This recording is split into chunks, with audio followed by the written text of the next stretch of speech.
ప్రభు అయిన యేసుక్రీస్తు నామంలో కూడి వచ్చిన మీ అందరికీ వందనాలు తెలియజేస్తూ ఉన్నాను. దేవుని నామమునకు మహిమ ప్రభావములు కలుగునుగాక. ఆమేన్. దేవుని వాక్యమైన బైబిల్లో నుండి అపోస్తలుడైన పౌలు ఎఫెసీయులకు రాసిన పత్రిక 3వ అధ్యాయము 20వ వచనం 21వ వచనం 2 వచనాలు చదువుతాం. మనలో కార్యసాధకమైన తన శక్తి చొప్పున మనము అడుగు వాటన్నిటికంటేను ఊహించు వాటన్నిటికంటేను అత్యధికముగా చేయు శక్తి గల దేవునికి క్రీస్తు యేసు మూలముగా సంఘములో తరతరములు సదాకాలము మహిమ కలుగునుగాక. ఆమేన్. చదవబడిన లేఖన భాగము నిమిత్తమై ప్రభు సహాయాన్ని కోరుకుందాం. తల వంచండి, ప్రార్థన చేసుకుందాం. ప్రేమగల తండ్రి, పరిశుద్ధుడు అయిన దేవ, మీ పాదములకు వందనాలు, స్తోత్రాలు, కృతజ్ఞతలు. దేవా, నీకు స్తుతులు చెల్లించుకుంటున్నాము. రాజులకు రాజా, ప్రభువులకు ప్రభువా, నీకు వందనాలు, స్తోత్రాలు. ఆకాశ మహాకాశములే పట్టజాలని దేవుడవు, మహిమలో ఉన్న దేవుడవు, మారని వీడని ఎడబాయని దేవుడవు. నీకు స్తోత్రం, స్తుతులు చెల్లించుకుంటున్నాం. నీ కృప చేత మాత్రమే మమ్మల్ని జ్ఞాపకం చేసుకొని మరి ఒక నూతన దినము మీరు మాకు అనుగ్రహించినందుకై కృతజ్ఞతలు, స్తోత్రాలు, స్తుతులు చెల్లించుకుంటున్నాం. కూడి వచ్చిన వారిని దీవించండి, ఆశీర్వదించి బలపరచండి. పాటలు పాడిన వారిని దీవించి ఆశీర్వదించి బలపరచండి. నీ వాక్యం కోసమై మేము ఎదురు చూస్తుండగా మీరే మాతో మాట్లాడుతూ రండి. మా జీవితాలు సరిచేయండి, సరిదిద్దండి. నీ రాకడ కోసమై మమ్మల్ని అందరినీ కూడా సిద్ధపాటు చేయమని, దీనదాసుని మరుగుపరిచి మీరు మాట్లాడమని యేసుక్రీస్తు నామంలో అడిగి వేడుకుంటున్నాము తండ్రి. ఆమేన్. దేవుని వాక్యమైన బైబిల్లో నుండి మనము ఎఫెసీయులకు రాసిన పత్రిక 3వ అధ్యాయము 20వ వచనాన్ని ధ్యానం చేసుకుంటూ వస్తూ ఉన్నాం. ఇందులో వ్రాయబడిన మాట మనము చూచినప్పుడు, మనలో కార్యసాధకమైన తన శక్తి చొప్పున అనే అంశం మీద ఒక 8 సంగతులను మనము ఆలోచన చేయగలిగినాం. ఈ దినమందు 2వ లైన్లో రాయబడిన మాట చూడండి. మనము అడుగు వాటన్నిటికంటేను ఊహించు వాటన్నిటికంటేను అత్యధికముగా చేయు శక్తి గల దేవునికి అనే మాట వ్రాయబడింది. మనము అడుగుతూ ఉంటాం. యేసుక్రీస్తు ప్రభువే అడగమని చెప్పినాడు. మత్తయి సువార్త 7:7 అడుగుడి మీకు ఇయ్యబడును, వెదుకుడి మీకు దొరుకును, తట్టుడి మీకు తీయబడును. అడుగు ప్రతివాడు పొందును, వెదుకువానికి దొరుకును, తట్టువానికి తీయబడును అని ప్రభువైన యేసుక్రీస్తు తన శిష్యులతో మాట్లాడుతూ వచ్చినాడు. అయితే మనం ఏమి అడుగుతున్నామో కొన్ని సందర్భాల్లో మనకే తెలియదు. ఆయన ఏమి అడగమన్నాడు, మనం ఏమి అడుగుతున్నాం అనే విషయాన్ని ఒక్కసారి మనం ఆలోచన చేస్తే అది బాగుంటుంది. ముందు మనం ఏం చేయాలంటే అడగడాన్ని విడిచిపెట్టి ముందు దేవుణ్ణి మనం స్తుతించేవారుగా ఉండాలి. స్తుతి అనేది నీ స్థితిని మారుస్తుంది అని అన్నాడు ఒక భక్తుడు. స్తుతి నీ స్థితిని మారుస్తుంది అన్నాడు. కాబట్టి మనము దేవుణ్ణి స్తుతించుచు అడగాలి. చాలామంది భక్తులు దేవుణ్ణి స్తుతించి అడిగినారు. మన ప్రార్థన ఎట్లుంటుందంటే, మనం ప్రార్థన చేయడం మొదలుపెట్టినది మొదలుకొని అడగడమే. అడగమన్నాడు కదా అని అడగడమే. అది కాదు, ఆయన అడగమన్నాడు, కానీ ముందు దేవుణ్ణి స్తుతించుచు ప్రభువును మనము అడిగేవారుగా ఉండాలి. అప్పుడు ఆయన అడుగు వాటికంటేను ఊహించు వాటికంటేను అత్యధికముగా చేయు శక్తి గల దేవుడు అన్నది ఈ వచనం మనకు జ్ఞాపకానికి తీసుకొని వస్తుంది. ఏమిటి అత్యధికముగా ఆయన ఇచ్చేది?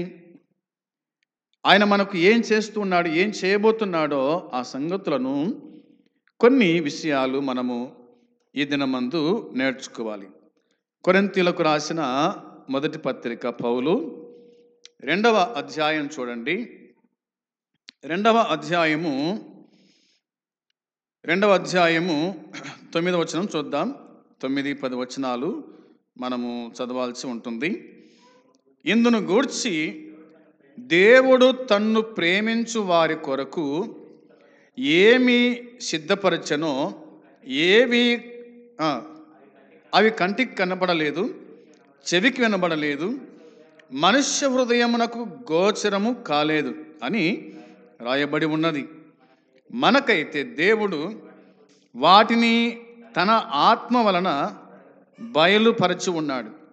ఆ ఆత్మ అన్నిటినీ దేవుని మర్మములను కూడా పరిశోధించుచున్నాడు అని దేవుని వాక్యం మనకు గుర్తు చేస్తూ ఉంది. ఇక్కడ అపోస్తలుడైన పౌలు కొరింథీయులకు ఈ పత్రిక రాస్తూ ఆయన చెప్పిన ఈ మాటను మనము ఒకసారి జ్ఞాపకము చేసుకోవాలి.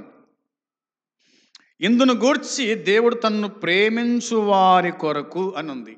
తన్ను ప్రేమించు వారి కొరకు. ఎందరైతే ఆయనను ప్రేమిస్తారో వారందరి కొరకు అనే మాట ఉంది.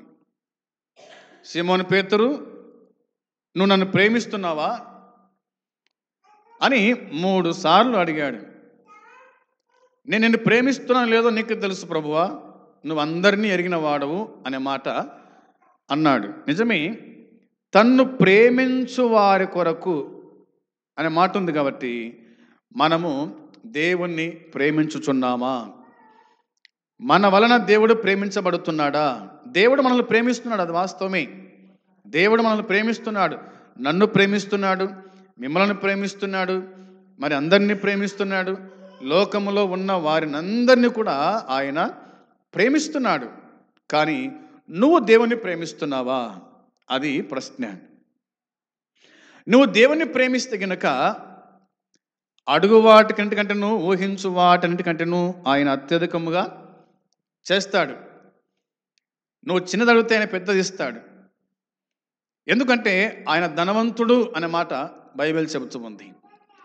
ఆయన ధనవంతుడు కాబట్టి తన దారిద్ర్యం వలన మనం ధనవంతులు కావాలని చెప్పేసి ఆయన మన కోసమై దరిద్రుడైనాడు. అయితే దేవుని వాక్యం చెప్తున్న మాట గమనించినప్పుడు దేవుడు తన్ను ప్రేమించు వారి కొరకు ఏవి సిద్ధపరిచనో అవి కంటికి కనబడలేదంట, చెవికి వినబడలేదంట, మనుష్య హృదయములకు గోచరము కాలేదు అని రాయబడి ఉంది అని చెప్పినాడు. తర్వాత మాటలో మనం చదవగా మనకైతే అనే మాట కనిపిస్తుంది. మనకైతే అంటే యేసుక్రీస్తునందున్న విశ్వాసుల గురించి మాట్లాడినాడు. కొరింథీలో ఉన్న సంఘస్థుల గురించి ఆయన మాట్లాడుతూ ఈ మాట చెప్పాడు. మనకైతే దేవుడు వాటిని తన ఆత్మ వలన బయలుపరచుచున్నాడు. తన ఆత్మ వల్ల బయలుపరుస్తున్నాడంటే దేవుడు ఆత్మ, అదే ప్రకారంగా మనము కూడా దేవుని ఆత్మ గలవారము అనేది మనకు అర్థమవుతుంది. దేవుని ఆత్మకు మనలో ఉన్న ఆత్మకు కనెక్షన్ ఉంది కాబట్టి దేవుడు ఆత్మగా తన్ను ఆరాధించువారు ఆత్మతోనూ సత్యముతోనూ ఆరాధించాలని యేసుక్రీస్తు ప్రభు సమరయ స్త్రీతో మాట్లాడుతూ వచ్చాడు. ఈ మాట మనము జ్ఞాపకం చేసుకోవాలి. అందుని బట్టి ఆ ఆత్మ అన్నిటినీ దేవుని మర్మములను కూడా పరిశోధించుచు ఉన్నాడు అన్నమాట ఉంది. మర్మములను పరిశోధించేటువంటి ఆత్మను దేవుడు మనకు అనుగ్రహించినాడు అనేది అర్థమవుతుంది. మనం ఎలాగా దీన్ని అర్థం చేసుకోవాలి అంటే ఆయనే చెప్పాడు, పౌలే చెప్పాడు. వచనము 11వ వచనములో ఇలాగ రాయబడింది, ఒక మనుషుని సంగతులు అతనిలోనున్న మనుష్యాత్మకే గాని మనుషులలో మరి ఎవనికి తెలియదు. అలాగే దేవుని సంగతులు దేవుని ఆత్మకే గాని మరి ఎవనికి తెలియదు అని మాట రాయబడి ఉంది. నిజమే, వాస్తవమే. ఎందుకంటే నా మనసులో ఏముందో నీకు తెలియదు, నీ మనసులో ఏముందో నాకును తెలియదు. కానీ దేవుని సంగతులు దేవుని ఆత్మకే గాని మరి ఎవనికి తెలియదు. దేవుని సంగతులు దేవుని ఆత్మకే తెలుసు. అంటే మనలో ఉన్న ఆత్మకే తెలుసు దేవుని సంగతులు.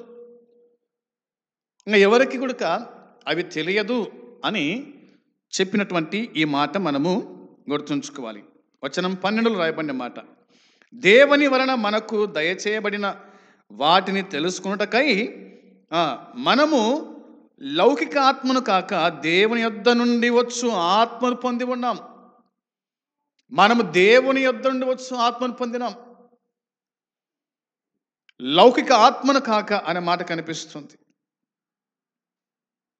అంటే లోక సంబంధమైన ఆత్మను కాకుండా దేవుని యొద్ద నుండి వచ్చు ఆత్మను పొందినాం కాబట్టి దేవుని యొక్క సంగతులు మనకు తెలుసు. ఆయన మనకు చెప్పకుండా ఏమి చేయడు. నేను చేయబోయే కార్యము అబ్రహామునకు దాచెదనా అని చెప్పి సొదొమ గొమొర్రా గురించి సంగతులన్నీ కూడా అబ్రహామునకు బయలుపరిచిన దేవుడు. అవునా? ఈ విధంగా తనను ఆశ్రయించిన వారికి, తన యందు విశ్వాసం ఉంచిన వారికి అందరి కూడా జరగబోయేటువంటి సంగతులన్నీ ఆయన బయలుపరుస్తూ వచ్చాడు. విశేషించి తన వెంట ఉన్నటువంటి 12 మంది శిష్యుల కూడా జరగబోయే సంగతుల గురించి మాట్లాడుకుంటూ వచ్చాడు. అన్నీ కూడా ఆయన పరసంబంధమైన విషయాలే, పరసంబంధమైన ఉపమానాలు ఎక్కువగా ఆయన మాట్లాడుతూ వచ్చినట్టుగా దేవుని వాక్యం మనకు బాగా జ్ఞాపకం చేస్తూ ఉంది. వచనం 13 చూడండి. 13 వచనంలో రాయబడిన మాట మనం చూసినప్పుడు, మనుష్య జ్ఞానము నేర్పు మాటలతో కాక ఆత్మ సంబంధమైన సంగతులను ఆత్మ సంబంధమైన సంగతులతో సరిచూచుచు ఆత్మ నేర్పు మాటలతో వీటిని గూర్చియే మేము బోధించుచున్నాము అనే మాట వ్రాయబడింది. బోధించువాడు ఏమై ఉండాలంటే దేవుని ఆత్మ కలిగిన వాడే ఉండాలి. దేవుని నుండి పొందుకొని ఇతరులకు బోధించువాడై ఉండాలి అనేది ఈ వచనం మనకు జ్ఞాపకం చేస్తుంది. ఈ మాట మనము బాగా అర్థం చేసుకుందాం. తర్వాత 14 వచనములో, ప్రకృతి సంబంధమైన మనుషుడు దేవుని ఆత్మ విషయములను అంగీకరింపడు, అవి అతనికి వెరితనముగా ఉన్నవి, అవి ఆత్మానుభవము చేతనే వివేచింపదగును గనుక అతడు వాటిని గ్రహింపజాలడు అని ఉంది. ఎవడు గ్రహింపజాలడు దేవుని సంగతులను? ఎవడు గ్రహింపలేడు దేవుని సంగతులు అంటే ప్రకృతి సంబంధమైన మనుషుడు అనే మాట ఉంది. లోక సంబంధమైన వాడు, లోకములో ఉన్నవాడు, దేవుని ఎరగని వాడు, దేవుని గురించి ఏమాత్రం కూడా వానికి అర్థం కావు. ఎందుకంటే అతడు ప్రకృతి సంబంధి అన్నమాట దేవుని వాక్యం చెబుతుంది. దేవుని ఆత్మ విషయములను అంగీకరింపలేడు, అవి అతనికి వెరితనంగా ఉంటాయంట. అవి ఆత్మానుభవము చేతనే వివేచింపదగును గనుక అతడు వాటిని గ్రహింపజాలడు, గ్రహించలేడు అనేది మనకు అర్థమవుతుంది. వచనం 15, ఆత్మ సంబంధైన వాడు అన్నిటినీ వివేచించును కానీ అతడు ఎవని చేతనైనను వివేచింపబడడు అనే మాట ఉంది. ఈ మాట గుర్తుంచుకుందాం. ఆత్మ సంబంధి అయిన వాడు అన్నిటినీ వివేచింపును, అన్నిటిని వివేచిస్తాడు అంతే. ఏం జరుగుతుంది, ఏమి జరిగింది, ఏమి జరగబోతుందో అన్నీ కూడా ఆత్మ సంబంధి అయిన వాడు గ్రహించగలడు. ఒకని చేత ఆ మాట అట్టింది కదా, ఎవడైనా అన్నమాట చూడండి, అతడు ఎవని చేతనైనను వివేచింపబడడు అన్నమాట ఉంది. ఒకరు చెప్తే తను వినడు, ఎందుకంటే తాను దేవుని సంబంధి, దేవుని ఆత్మ గలవాడు కాబట్టి ఆత్మ ఏమి చెబుతుందో దాన్ని వినగలడు, గ్రహించగలడు, మాట్లాడగలడు అన్న సంగతి గుర్తుంచుకోవాలి. చదువువాడు గ్రహించునుగాక అని యేసుక్రీస్తు ప్రభు చెప్పిన మాట మనము అర్థం చేసుకోవాలి. ఇవి ఇందులోని సంగతులు మనం గ్రహించగలుగుతున్నాం. ఇంకా ఏమి రాయబడిందో దేవుని వాక్యం నుంచి మనం ఆలోచన చేద్దాం. రండి, యెషయా గ్రంథములోకి వచ్చేద్దాం. యెషయా గ్రంథము 64:4 చూస్తారా? యెషయా గ్రంథము 64 అధ్యాయము 4వ వచనం చూడాలి. 64:4 వచనాన్ని మనం చదివినప్పుడు దేవుని వాక్యం మనకి ఇలా జ్ఞాపకం చేస్తుంది. తన కొరకు కనిపెట్టు వాని విషయమై నీవు తప్ప తన కార్యము సఫలము చేయు మరి ఏ దేవునిని ఎవడును ఏ కాలమున చూచి ఉండలేదు. అట్టి దేవుడు కలడన్న సమాచారము మనుషులకు వినబడలేదు, అట్టి సంగతి వారికి తెలిసి ఉండలేదు అని యెషయా ప్రవక్త ఈ అధ్యాయములు రాసినట్టుగా మనకు అర్థమవుతూ ఉంది. ప్రియమైన వారలారా, ఈ సంగతి మనము బాగుగా ఆలోచించు వారమై ఉండాలి. తన కొరకు కనిపెట్టు వాని విషయమై అనే మాట ఉంది కదా. తన కొరకు కనిపెట్టు వారి విషయమై తన కార్యము సఫలము చేయు దేవుడు. తన కొరకు కనిపెట్టుకొని ఉండేవారు గొప్ప కార్యములను చేస్తారని దేవుడు వాగ్దానము చేసినాడు. తన కొరకు కనిపెట్టుకునేవాడు గొప్ప కార్యాలు చేస్తాడంట. మానవ చరిత్రలోని సంఘటనలలో తన ప్రజల తన చిత్తాన్ని జరిగించడానికి ఆయన జోక్యం చేసుకుంటాడు. విశ్వాసుల నిరీక్షణతో పట్టుదల, నమ్మిక, ఓర్పు కలిగి తప్పక ఆయన వైపు చూడాల్సిందే. ఆయన వైపు చూసినప్పుడు ఆయన మన పట్ల ఆయన గొప్ప కార్యాలు చేస్తాడు. ఆయన గొప్ప కార్యాల గురించి మనం ఆలోచన చేస్తే ఆయన మనకి ఎన్ని గొప్ప కార్యాలు చేశానో చూడండి అని బైబిల్ మనకు తేటగా జ్ఞాపకం చేస్తూ ఉంది. ఇవి మనము గుర్తుంచుకోవాలి. ఎన్ని గొప్ప కార్యాలు చేశాడు దేవుడు మనకు ఆలోచన చేయగా 31వ కీర్తనలో ఇలాగా కీర్తనకారుడు గుర్తు చేస్తూ వచ్చాడు. 31వ కీర్తన 19వ వచనం. 31వ కీర్తన 19వ వచనంలో నీ యందు భయభక్తులు గల వారి నిమిత్తము నీవు దాచి ఉంచిన మేలు ఎంతో గొప్పది, నరుల ఎదుట నిన్ను ఆశ్రయించు వారి నిమిత్తము నీవు సిద్ధపరిచిన మేలు ఎంతో గొప్పది అనే మాట దేవుని వాక్యం గుర్తు చేస్తూ ఉంది. వినండి, ఇక్కడ దావీదు తన కీర్తన రాస్తూ సంగతిని బయలుపరిచాడు. విశేషం ఏంటంటే దావీదు యొక్క కాళ్ళగతులన్నీ ఎవరి చేతిలో ఉన్నాయి?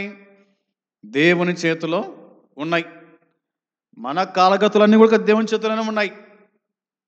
మనం దేవుని వాళ్ళం, దేవుడు మన దేవుడు అనే సంగతి గుర్తు చేసుకుంటూ ఆయన యందు మనం భయభక్తులు గల వారిగా ఉండాలి. అదే చెప్పాడు, నీ యందు భయభక్తులు గల వారి నిమిత్తము నీవు దాచి ఉంచిన మేలు ఎంతో గొప్పదంట. ఎవరైతే దేవుని యందు భయభక్తులు నిలుపుతారో, దేవుని యందు భక్తి గల వారై ఉంటారో వారి కోసము దేవుడు మేలును దాచి ఉంచాడంట. మేలును దాచి ఉంచాడంట. దేవుడు మేలు దాచి ఉంచేవాడు నీ కోసం, నీకు ఇవ్వాలని, నీకు మేలు చేయాలని, నిన్ను పైవానిగా ఉంచాలని, నిన్ను ఇచ్చేవానిగా చేయాలని దాచి ఉంచాడు. ఆ దాచి ఉంచిన మేలు మనం పొందుకోవాలంటే మనం చేయాల్సిన పని ఏమిటి అంటే ఆయన యందు భయభక్తులు గలవారిగా జీవించాలి. భయం ఉండాలి, భక్తి ఉండాలి దేవుడు అంటే. అప్పుడు ఆయన దాచి ఉంచిన మేలు మనకు ఆయన అనుగ్రహిస్తాడు. అవి ఎంతో గొప్పవి అంట. నరుల ఎదుట నిన్ను ఆశ్రయించు వారి నిమిత్తం నీవు దాచి ఉంచిన మేలు ఎంతో గొప్పది అన్నాడు. ఎంతో గొప్పది అన్నాడు. ఎంత గొప్పది! అదే ఊహించు వాటికంటేను, అడుగు వాటికంటేను అత్యధికముగా అనే సంగతి దేవుని వాక్యం గుర్తు చేస్తుంది. వచనం 20.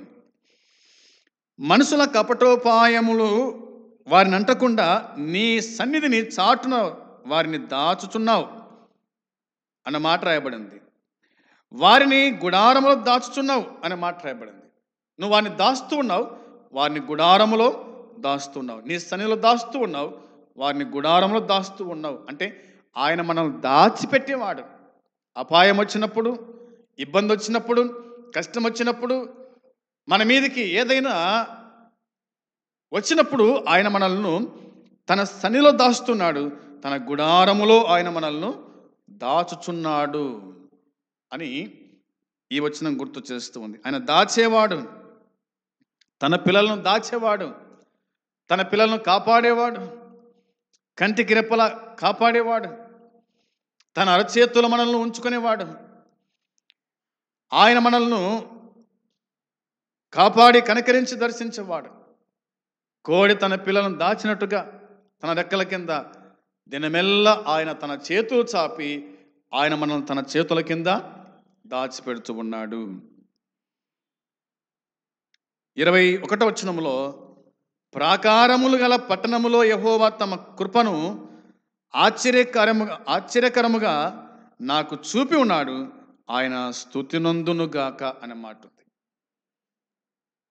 ఈ మాట గుర్తుంచుకుందాం.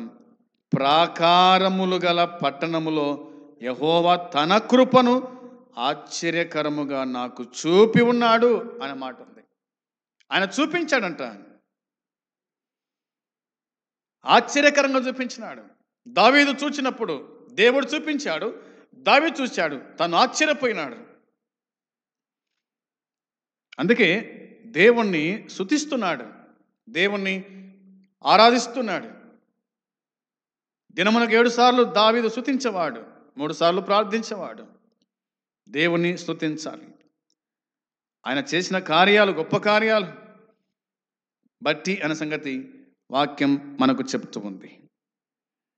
22వ వచనం కూడా మనం గమనించినప్పుడు ఇలాగ దేవుని వాక్యం చెప్తున్న మాట చూడండి.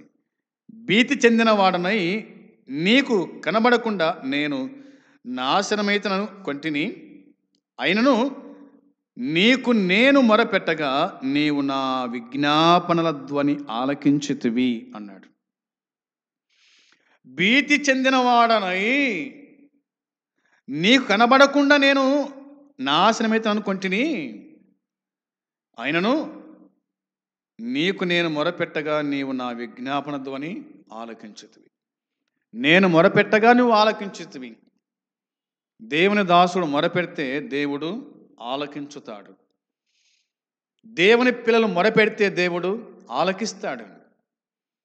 ఆలకించి వారికి ఎప్పుడు ఏది అవసరమో అప్పుడు ఆయన వారికి దయచేయచూ వచ్చాను అన్నమాట ఉంది. ఆయన దయచేస్తూ వస్తాడు. నీ అక్కర, నీ ఇబ్బంది అన్నిటిలో దేవుడు నీకు సహాయపడుతూ వస్తాడు. సహాయం చేసేవాడు దేవుడు అనే సంగతి ఈ వచనం మనకు జ్ఞాపకము చేస్తూ ఉంది. సహాయము చేసేవాడు అనే సంగతి మనం గుర్తుంచుకోవాలి. ఒక మాట చూడండి, 116వ కీర్తన 11వ వచనములో, 116వ కీర్తన 11వ వచనాన్ని మనం చూడగా, నేను తొందరపడిన వాడనై ఏ మనుషుడును నమ్మదగిన వాడు కాడనుకొంటిని, యెహోవా నాకు చేసిన ఉపకారం అంటిని నేను ఆయనకేమి చెల్లింతును అన్నాడు అనమాట. ఈ మాట గుర్తుంచుకుందాం. యెహోవా నాకు చేసిన ఉపకారములన్నిటికీ నేను ఆయనకేమి చెల్లింతును. ఆయన నాకు ఉపకారం చేసినాడు, ఆయన నాకు మేలు చేశాడు, నాకు మేలు చేశాడు, కీడు రాకుండా తప్పించాడు. చేశావు నాకు ఎన్నో మేలు. అవునా, ఆయన మనకి ఎన్నో మేలు చేస్తూ ఉన్నాడు. అవి మన కంటికి కనిపించవు, చెవికి వినిపించవు. దేవుడు తన యందు భక్తి గల వారికి, తన్ను ఆశ్రయించు వారిని కాపాడినట్లుగా, తనకు మొరపెట్టు వారికి ఆయన ఉత్తరమిచ్చినట్లుగా, దేవుడు మనకు తెలుసు కొన్ని ఉపకారములు, తెలియక మరికొన్ని ఉపకారములు ఆయన చేసేవాడు అనే సంగతి మనం జ్ఞాపకం చేసుకోవాలి. అందును బట్టి ప్రభువును మనము స్తుతించు వారమై ఉండాలి. ప్రభువును మనం జ్ఞాపకం చేసుకునే వారుగా ఉండాలి అన్నమాట దేవుని వాక్యం మనకు గుర్తు చేస్తూ ఉంది. రండి ఈ మాట చదివి మనం ముగింపు చేద్దాం. ఎఫెసు పత్రిక 3వ అధ్యాయము 20వ వచనములో రాయబడిన మాట, మనలో కార్యసాధకమైన తన శక్తి చొప్పున మనము అడుగు వాటన్నిటికంటేను ఊహించు వాటన్నిటికంటేను అత్యధికముగా చేయు శక్తి గల దేవునికి అన్న మాట రాయబడింది. ప్రియమైన వారులారా, తన శక్తి కొలది ఆయన మనకు అనుగ్రహించేవాడుగా ఉన్నాడు. అడుగు వాటికంటే గుడక ఊహించు వాటికంటే గుడక గొప్ప కార్యాలు దేవుడు మన పట్ల ఆయన చేస్తాడు. ఎందుకంటే ఆయన గొప్పవాడు కాబట్టి. మన దేవుడు గొప్పవాడు, మహాదేవుడు అని బైబిల్ చెబుతుంది. ఆయన గొప్పవాడు కాబట్టి గొప్ప కార్యాలు మన పట్ల చేస్తాడు. చేయడానికి దేవుడు ఆయన వేచి ఉన్నాడు. నువ్వు ఆయనకు లోబడితే, నువ్వు ఆయన మాట వింటే, ఆయన యందు భయభక్తులను జీవిస్తే గనుక దేవుడు నీకు దాచి ఉంచిన మేళ్ళు నీ ముందర పెడతాడు, నీకు దయచేస్తాడు. ఆ విధంగా చేయాలంటే మనం చేసే పనులు ఇవి అనే సంగతి గుర్తుంచుకుందాం. భక్తి కలిగి జీవిద్దాం, ప్రభువును సేవిద్దాం, ప్రభువును స్తుతిద్దాం, ప్రభువును ఆరాధిస్తూ ప్రభు సన్నిధిలో మన జీవితాన్ని గడిపినప్పుడు దేవుడు మనకన్నీ కూడా సకాలంగా దయచేస్తాడు. అలా చేయడానికి ప్రభు సిద్ధంగా ఉన్నాడు. ప్రభు ఈ మాటలు దీవించునుగాక. ఆమేన్. ప్రార్థన చేద్దాం. ప్రేమగల తండ్రి, పరిశుద్ధుడైన దేవా, నీ పాదములకు వందనాలు స్తోత్రాలు చెల్లించుకుంటున్నాం. మీరు అందించిన ఈ మాటలను బట్టి స్తోత్రం తండ్రి. విన్నవారి హృదయాల కార్యం జరిగించండి. దేవమను సిద్ధపాటు చేయమని, నువ్వు ఎంత గొప్పవాడవో సంగతి మాకు బయలుపరిచావు. ఇవన్నీ మేము గ్రహించచ్చు నీ పాద సన్నిధిలో ఎంతో భయముతో వణుకుతో జీవించే కృప మెండుగా అనుగ్రహించి దర్శించమని, సహాయపడమని మీకు అప్పగించుకుంటూ యేసుక్రీస్తు పరిశుద్ధమైన నామంలో ప్రార్థించుచున్నాము తండ్రి. ఆమేన్. పరలోకమందున తండ్రి ప్రేమ, ప్రభువైన యేసుక్రీస్తు కృప, పరిశుద్ధాత్మ సన్నిధి సహవాసం కూడి వచ్చిన మనకు సకల పరిశుద్ధులకు ఇప్పుడు ఎల్లప్పుడూ సదాకాలము తోడై ఉండునుగాక. ఆమేన్. అందరికీ వందనాలు.